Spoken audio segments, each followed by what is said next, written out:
Hey guys, welcome back to my channel and welcome back to Daily Thoughts. Please like, share, and subscribe to my channel, and don't forget to hit that bell so that you are notified of all my upcoming content. Today my Daily Thoughts is on how Christian nationalists have lost their Christian identity by putting religion with politics. So now let's get into my daily thoughts.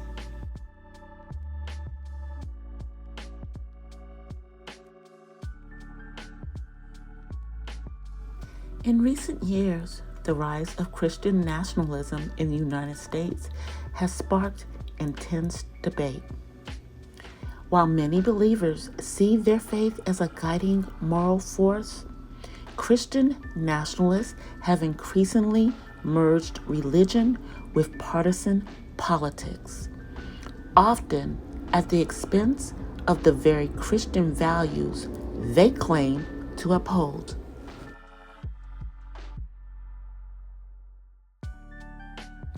This blending of faith and political power has led to a distortion of Christianity, replacing its core teachings of love, humility, and service with power-seeking, division, and even hostility.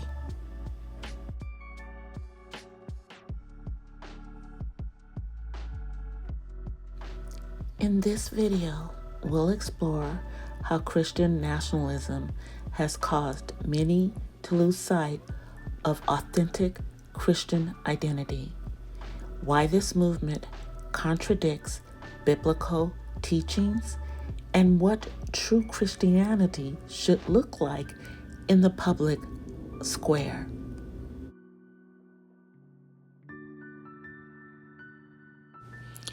Christian nationalism versus biblical Christianity.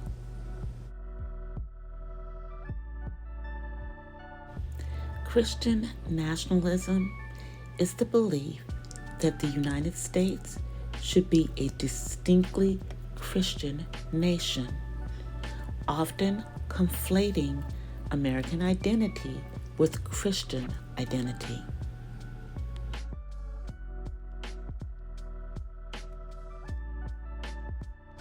While patriotism and faith can coexist, Christian nationalism goes further, demanding political dominance in the name of God.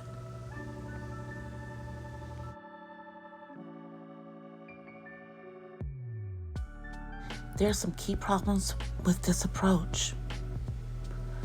The first being idolatry of power. Jesus rejected political power. Matthew 4:8-10, and John 18, verse 36. Yet, Christian nationalists often seek it aggressively.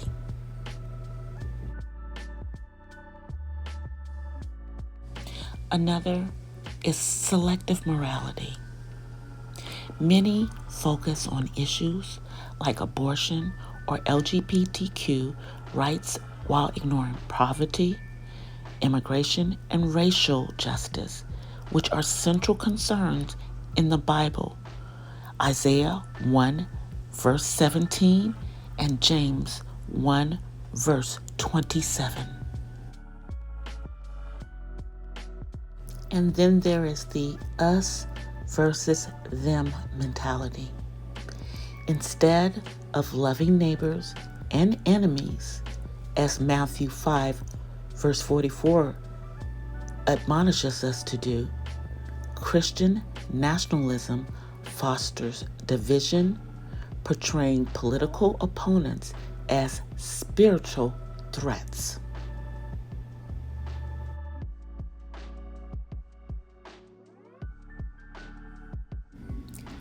The hypocrisy of political Christianity.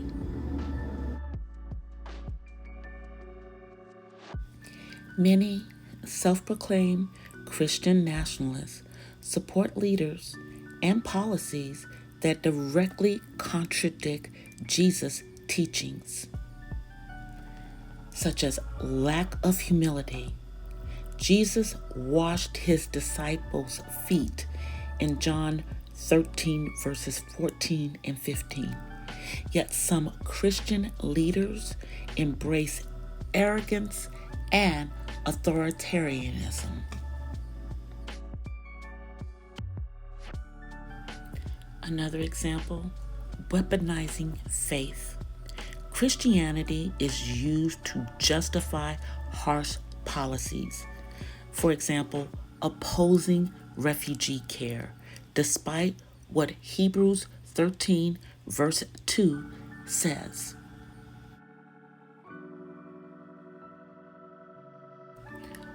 Moral compromises. Some excuse unethical behavior in political allies, ignoring Proverbs 29, verse 2. When the righteous thrive, the people rejoice.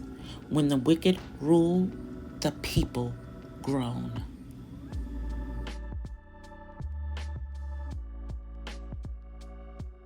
A 2022 Pew Research study found that white evangelicals, the core of Christian nationalism, were more likely to prioritize political wins over ethical consistency.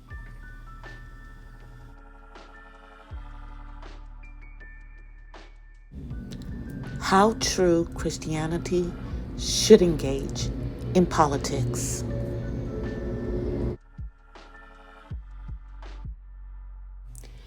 Christian engagement in politics isn't wrong, but it must align with Christ's examples. Service over control. Jesus came to serve, not to dominate. Mark 10:42 to 45. Christians should advocate for justice without seeking cultural domination. Focus on the marginalized. Biblical prophets condemned oppression. Amos chapter 5, verse 24. A Christian political ethic should prioritize the poor and vulnerable. And unity over division. Ephesians 4, verse 3 calls believers to maintain the unity of the Spirit. Polarizing rhetoric contradicts this. It's time to reclaim Christian identity. Christian nationalism has distorted the faith by making it a tool for power rather than a call to love and serve. True Christianity transcends political parties, calls for humility, and prioritizes Christ's teachings over partisan loyalty. If Christian nationalists truly want to honor God, they must ask, are we following Jesus or using him to justify our agenda? Now, I hope today's video on how Christian nationalism has lost their Christian identity has been interesting and helpful to you guys. I'm going to leave my resources down in the description of this video. And I hope to see you in the next Daily Thoughts or my next video, period. Until then, of course, I offer you peace and blessings from the West Side. But if you have not already subscribed to my channel, what are you waiting for?